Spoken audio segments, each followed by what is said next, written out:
Inilah fakta-fakta tentang siapa Ustadz Khalid Basalamah. Fakta yang pertama. Inilah fakta-fakta tentang siapa Ustadz Khalid Basalamah. Fakta yang pertama. Banyak kita dapati ceramah agama Islam yang sangat bagus, yang bisa kita tonton dan simak di situs YouTube. Tetapi tahukah Anda siapa Ustadz yang paling banyak dicari di YouTube? Ya, Ustadz Khalid Basalamah adalah Ustadz yang menduduki peringkat pertama yang paling disarankan oleh situs YouTube. Hal ini bisa Anda periksa sendiri ketika Anda ingin mencari dan mengetik kata Ustadz dalam kotak pencarian YouTube. Ustadz Khalid Basalamah berada di sugesti paling atas, disusul oleh Ustadz Syafiq Reza Basalamah di urutan kedua, dan Ustadz Zulkifli Muhammad Ali pada urutan ketiga. Di samping itu, Ustadz Khalid mempunyai video ceramah berjumlah 600 lebih yang terus update setiap harinya, dan merupakan saluran channel Ustadz terbanyak di Indonesia. Yang kedua, Ustadz Khalid mempunyai sebuah restoran ternama di daerah Kalibata yang bernama Ajwat Resto. Ajwat Resto adalah restoran dengan cita rasa dan nuansa Timur Tengah, diracik dengan bumbu masakan isyarat rempah-rempah, disajikan oleh chef yang berpengalaman. Restoran ini dirintis oleh Ustadz Khalid yang memang adalah seorang pecinta kuliner Timur Tengah. Tujuan dari didirikannya restoran ini menjadi industri ekonomi kreatif yang menjadi sarana dakwah dan berkhidmat ke umat dengan menciptakan lapangan pekerjaan kepada kaum muslimin. Alamat restoran ini bertempat di Jalan Kalibata Raya nomor 1, Kalibata City Square lantai LG Blok E nomor 11, Jakarta, Indonesia. Fakta yang ketiga, Ustadz Khalid Basalamah banyak dituding sebagai ustadz yang menyebarkan paham Wahabi. Pihak yang menuding berasal dari orang-orang Syiah yang sangat membenci ulama Ahlus Sunnah. Mereka menggelari orang-orang yang berusaha untuk memurnikan ajaran Nabi dengan semurni-murninya dengan sebutan Wahabi. Mengapa demikian? Agar orang-orang awam ikut terpengaruh untuk membenci dakwah sunnah. Hal ini kemudian diikuti oleh orang-orang yang masih berpegang pada agama Islam tradisional yang malah ikut-ikutan memberi gelar tersebut kepada ustadz-ustadz salafi yang dikenal melarang meminta doa kepada orang mati dan mengambil perantara orang mati dalam berdoa. Maka tidak usah heran lagi dengan istilah Wahabi yang juga pernah disematkan pula pada pahlawan nasional Imam Bonjol yang berusaha menegakkan agama Islam dan memberantaskan kemaksiatan yang terjadi di zaman penjajahan Belanda. Bahkan, ada sentimen di masyarakat kejawen yang menganggap ulama Makkah dan Madinah adalah orang-orang yang sesat.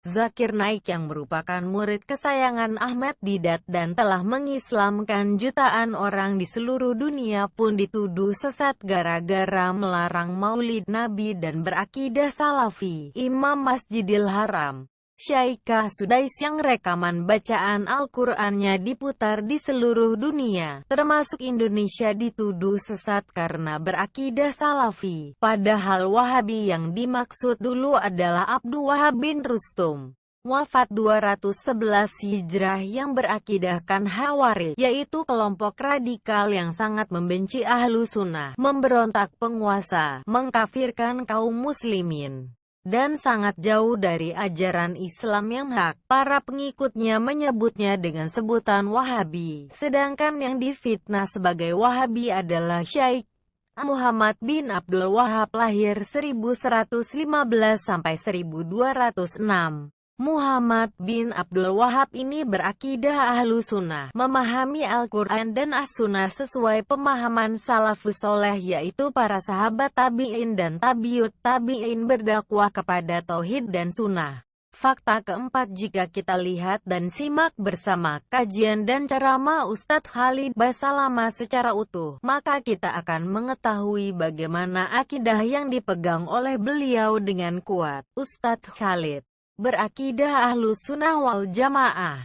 Seperti halnya yang diajarkan oleh Rasulullah Shallallahu Alaihi Wasallam kepada para sahabatnya radhiyallahu anhum, dan yang diikuti oleh tabi'in, dan diteruskan oleh imam yang empat, yaitu Imam Abu Hanifah, Imam Malik, Imam Syafi'i dan Imam Ahmad. Di antara keyakinan yang dipegang oleh Ahlus Sunnah adalah 1. Islam adalah agama yang sempurna, oleh karenanya tidak diperkenankan melakukan bidah, yaitu menambah, mengurangi, mengubah perkara yang berkaitan dengan agama. 2. Dilarang berdoa dengan meminta-minta kepada kuburan orang-orang yang solih, karena hal ini syirik. 3. Ziarah kubur bertujuan untuk mendoakan orang yang telah meninggal, bukan untuk bertawasul, serta untuk mengingat kematian, bukan untuk mencari berkah orang mati. 4.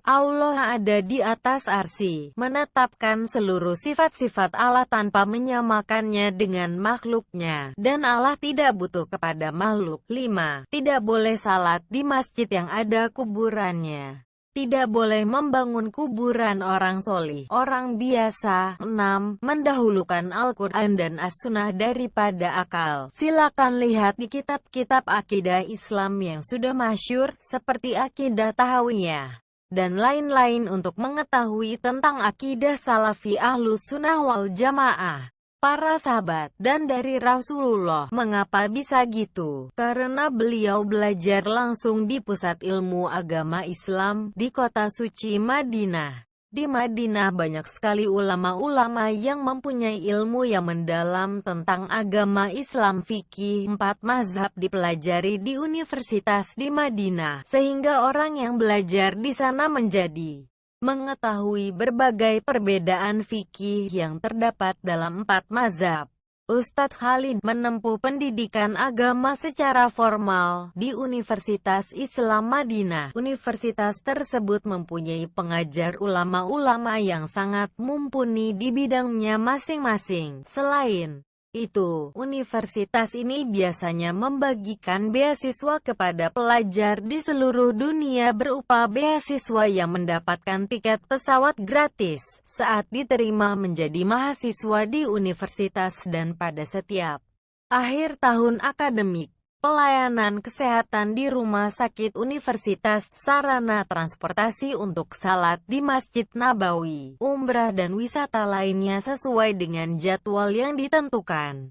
Uang tunjangan setiap bulan, hadiah tunai bagi mahasiswa yang berprestasi, asrama gratis dan perabotannya, makan di kantin universitas dengan biaya murah, dan fasilitas olahraga yang disediakan oleh universitas. Kemudian Ustadz Khalid Basalamah melanjutkan studinya di Universitas Muslim Indonesia, dan gelar doktor di University Tun Abdul Razak di Malaysia.